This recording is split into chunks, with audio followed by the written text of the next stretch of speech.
Bonjour les CP. Alors, aujourd'hui, lundi, pas de nouveautés ni en lecture ni en maths, puisque vous continuez avec la lettre G qui peut se prononcer J, G, et avec les nombres jusqu'à 69. Par contre, à partir de mardi, vous allez retrouver la lettre S en lecture, que vous connaissez depuis longtemps. Ainsi, vous savez déjà lire les syllabes et les mots suivants. Ça, si, so, su, ce, c'est, sale, salé, saluer, sol et sotte. Et vous remarquez que dans les mots las, tasse, passé et lisse, on a été obligé de mettre 2 S. Ensuite, vous connaissez aussi le son Z qui s'écrit avec la lettre Z. Vous savez lire les syllabes et les mots suivants. Za, zi, zo, zu, ze, zé. Zèbre, zéro. Zone, zébu, zo, zut. Et ainsi, en résumé, vous savez lire tous ces mots. Sel, sirène, sardine, avec un S qui se prononce S. Brosse, avec 2 S pour faire S. Gaz, lézard, chimpanzé, avec un Z pour faire Z. Aujourd'hui, vous allez découvrir que le son Z peut s'écrire aussi avec la lettre S.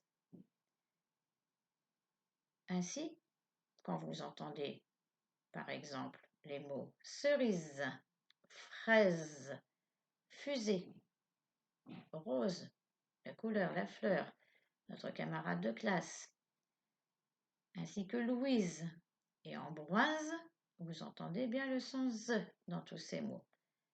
Et il va s'écrire avec la lettre S parce qu'il se trouve entre 2 voyelles. Les voyelles, vous vous souvenez, A, E, I, O, U, E, E, E. Il y a aussi Y, mais on ne l'a pas encore rencontré. Ainsi, vous allez lire ces syllabes avec la lettre S, je me suis trompée de feuille, qui se prononce Z. Az, Ezi, Isa, Use, Ose. Aise, ouse, oise, aison, ison. Et les mots maison, chaise, bisou. Dans tous ces mots, le S se prononce Z car il se trouve entre 2 voyelles. Attention à des couples de mots qui se ressemblent. Coussin, cousin. Vis, vise. Basse, base. Cassé, casé. Poisson, poison. Un S entre 2 voyelles, on entend Z.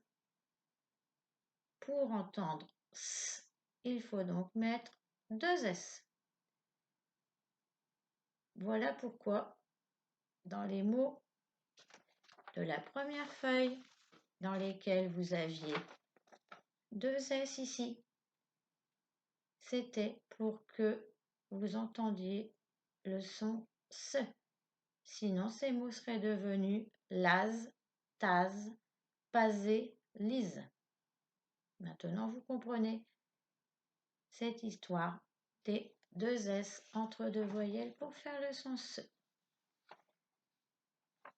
Voilà pour le S entre 2 voyelles qui se prononce Z. En maths, pas de panique. Vous allez rencontrer les nombres de 70 à 79. Ce n'est pas facile. C'est une nouvelle famille. Encore une famille autour du 60.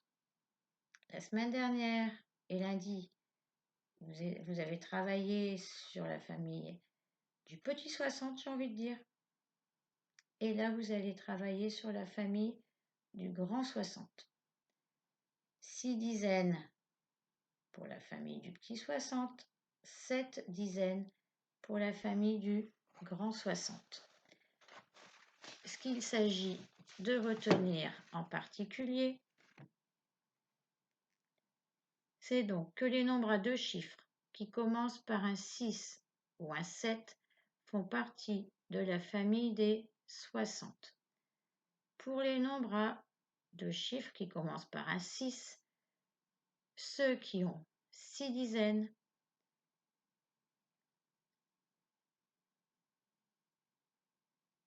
et qu'après le mot 60, on entend 1, 2, 3, 4, 5, 6, 7, 8 et 9 font partie de la famille du petit 60 de 60 à 69.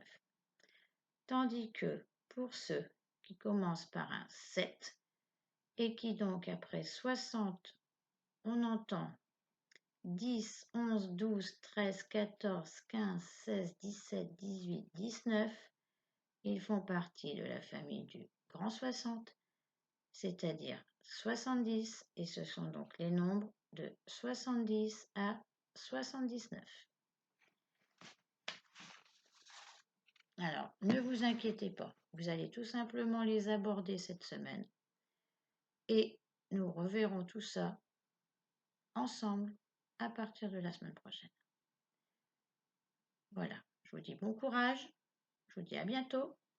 N'oubliez pas que jeudi, on va se retrouver pour une visio en plus petit groupe que la semaine dernière et que là, il s'agira de faire la dictée. La dictée de la liste 23 que vous avez à préparer. Pour cette dictée, vous avez donc les mots des garçons, c'est cédille, un citron, des glaces, des girafes, une guitare et un genou. Attention au C, c'est cédille, et la lettre G quand elle fait J, quand elle fait G. Et puis attention aussi aux mots au singulier et ceux au pluriel. Donc je compte sur vous pour vous retrouver lors de la visio de jeudi pour cette dictée. J'aurai peut-être aussi une petite dictée de nombres, écrits en chiffres, quelques-uns en lettres. Entraînez-vous bien et je compte sur vous. Allez, bonne semaine et à bientôt les CP. Au revoir.